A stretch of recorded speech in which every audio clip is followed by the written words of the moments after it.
YouTube, how's it going? I'm back with some more NFL draft grades, division by division.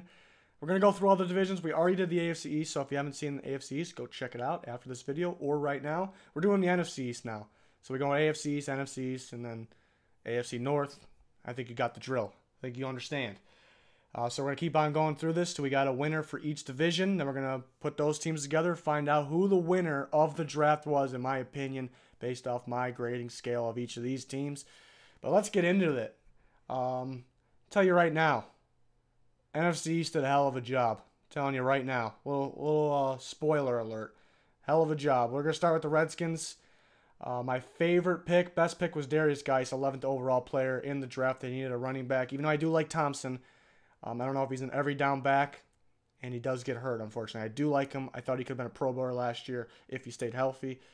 That's just my opinion. I don't know if he would have been a Pro Bowler, but I love Darius Geis. I think he's a dark horse for Rookie of the Year.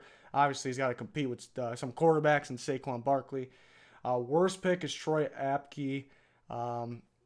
They did have a good draft here, but this was way too early. I thought 7th round undrafted. I thought this was way too early. I think they're banking on his athletic ability. Obviously, he's a freakish guy, got some length, some very good speed, surprising speed. So this was their worst pick. He could be a good player, but I thought it was just way too early looking at my rankings, looking at my scale here.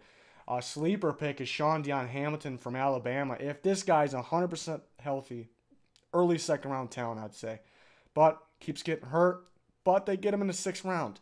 If he's healthy, can plug and play right away, and he can make an impact, let me tell you. So I know it's a long shot, I guess, because he keeps getting hurt, but it's a guy to watch out for. There's a couple other guys we could have went with the sleeper pick here. Tim Settle, Greg Stroman. We'll talk about each guy here. Deron Payne was the first pick. A little early, but you need to stop the run. You had to do it. He is a good player, but looking at my big board, a little early in the 20s for me. Darius Geis, excellent pick. They got a first rounder in the 2nd round. Dron Christian from Louisville. I thought he'd be a 3rd rounder. That's where they got him. And then, yeah, we talked about Apke in the 4th, a little early there. 5th round, Tim Settle, defensive tackle, Virginia Tech. Thought would be a 3rd round pick. Another run stuffer. So you went from maybe the worst run stopping in football between them, maybe the Lions, the Chargers, off the top of my head. And then you get Deron Payne and Tim Settle. Good job there. That's excellent. Then we talked about Sean Dion Hamilton, the 6th round. 7th round, Greg Stroman. Now, I had, I think, around 5th round grade for Greg Stroman because of his skill. Is maybe better than 5th round, but he's undersized, thin frame, worry about his tackling. So it's not surprising that he went 7th round, but they got good value here. And then the last pick of the draft, Trey Quinn. I thought he would go 7th round to get him last pick of the draft. Good slot receiver. So overall, pretty darn good draft for the Redskins. Really helped their team a lot. Obviously, my favorite pick, Darius Geis, one of my favorite picks of the whole draft. I gave him an A. It could have been an A+, but I think that 4th rounder in Troy Apke, I think that was pretty darn early, so maybe that bumped him down. It was very close, A+ range. So good job to the Redskins. Thought that, again, they filled a lot of needs. I think they can be a solid team this year. They're, again, a balanced team with some good playmakers. Yeah, bottom line is good job there for them. Let's go on to, let's do the Giants now. Best pick is Lorenzo Carter. You maybe expected Saquon Barkley, but you expect Saquon Barkley to be a pick in that range and not have tremendous value, even though he's probably the leader for Rookie of the Year.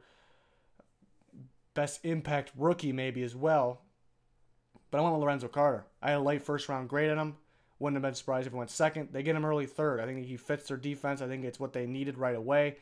Losing some edge rushers like Pierre-Paul. So they get Lorenzo Carter, and I think he'll make an impact right away in the 3rd round. Great pick. Worst pick? None. This is the first one we've seen of that. They didn't have a worst pick. I didn't disagree with any of their picks.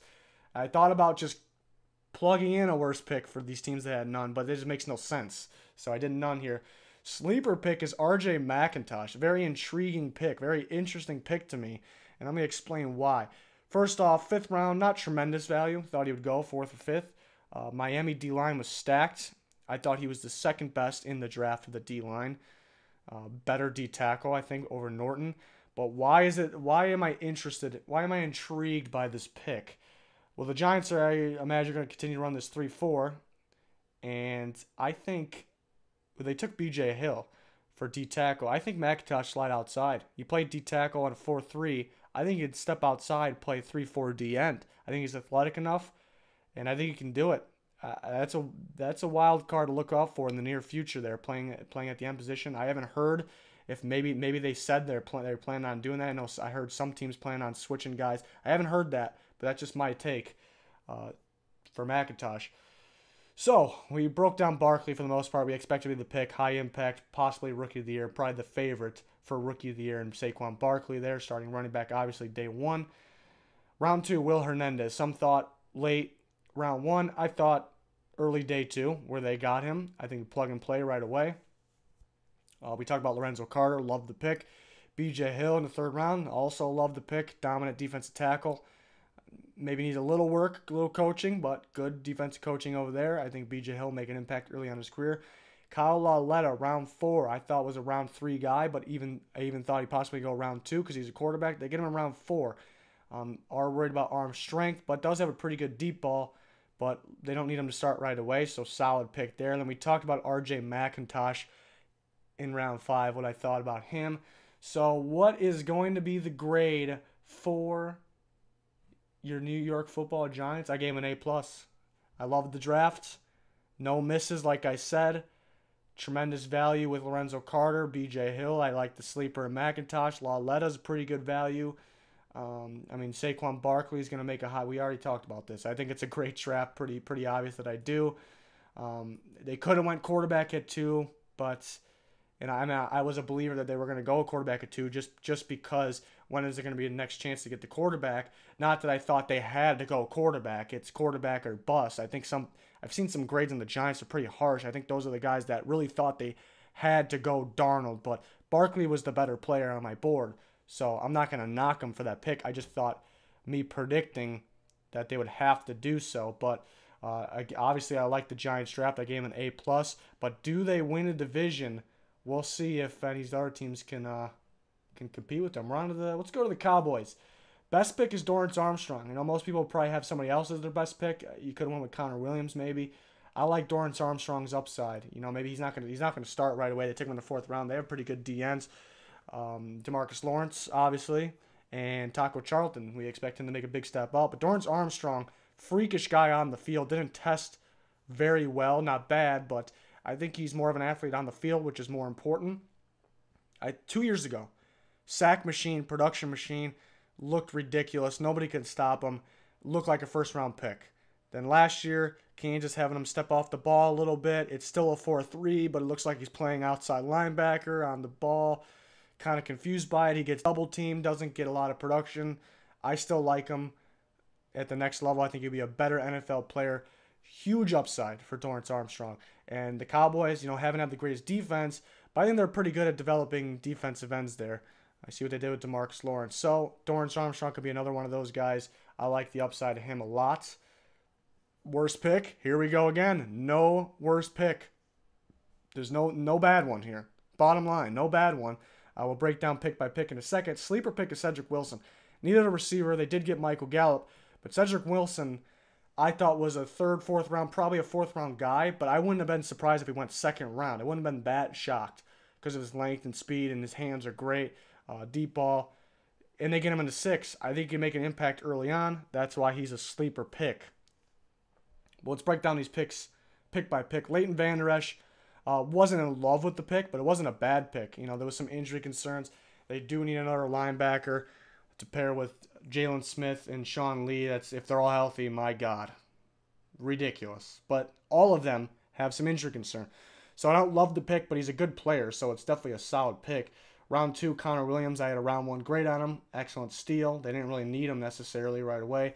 Michael Gallup, I thought he was a 3rd rounder. They got him the 3rd rounder. Reminds me of Michael Thomas a little bit, so maybe he makes that type of impact. Maybe he's one of the better receivers in the draft class. Really could do it all. Excellent hands.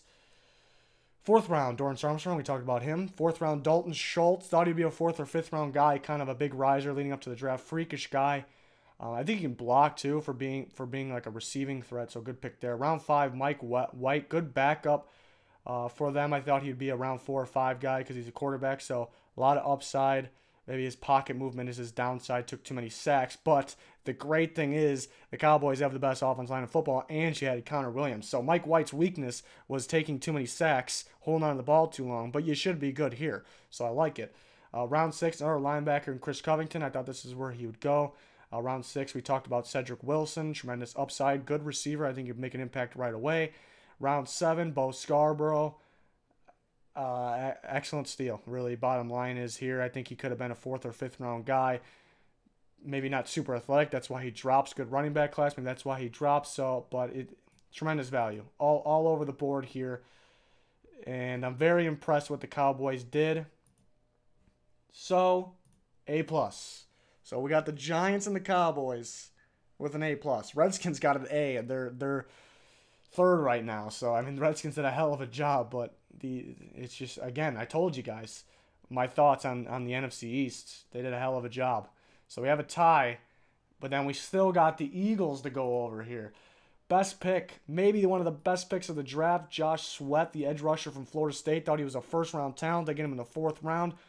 Where else could you go? Where else could you go for a freakish guy that needs some developing? Is the Eagles. D-line is ridiculous.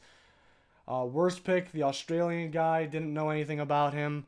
They took him in, where did they take him? 7th round, so I guess whatever. But I guess the Eagles are getting a little cocky. They don't really need anything else. I mean, I guess they're allowed to. They just won the Super Bowl, and they're pretty stacked. But that's the worst pick. Sleeper pick, Avonte Maddox. They need another slot guy that can play in the slot. Very athletic guy, a little undersized, but he'll play in the slot. 2nd round, we'll break down all the picks now. 2nd round, they jumped the Cowboys, took Dallas Goedert, my number 1 tight end in the class, but I think this was his range. No tremendous value there. They took Avonte Maddox, talked about him. Took Josh Sweat, talked about him. Matt Pryor in the 6th. This is where I thought he would go. So they didn't really wow, except for the Josh Sweat. I do like the Maddox and Goddard pick. Didn't really wow, but pretty good draft. Did what they had to do. Got some value here. I gave them an A. So they tie with the Redskins. And now we got to break down the Giants and the Cowboys. It was so hard to split these two teams apart. I had to find something to split them apart, and I really couldn't. I really couldn't do it. I think at the end of the day, I had to pick one. At the end of the day, I liked what the Giants did. I think they got more right now impact players with guys like Saquon Barkley and Lorenzo Carter. Van Der Esch liked the pick, but I wasn't super in love with the pick. So, and I like the sleeper picks for both teams, but the Giants mainly here. So that's what came to my head when I had to split them up. More impact picks early on, I guess. So sorry to the Cowboys fans, but I did give you the A+. Great draft. Looking forward to what Dorrance Armstrong is a big sleeper pick of mine too. I can't wait. Hopefully he gets the chance. Teams thought he would go 3-4 outside linebacker. I'm very glad he went to the Cowboys defense 4-3. Hopefully they stick to that. But I went with the Giants here. Some people were knocking the Giants again. Some people were knocking the Giants classes because no quarterback at 2. I'm not really sure. Very good draft class here for the Giants. So they win the NFC East. So we have 2 winning teams so far from divisions. We're going to match all those teams up when we're done going division by division. We still got plenty of divisions to go through too, though. Plenty of teams to go through, I should say. So stay tuned for all those. Thanks for everyone's support. Please like, subscribe if you haven't already. That'll do it for this one. Goodbye.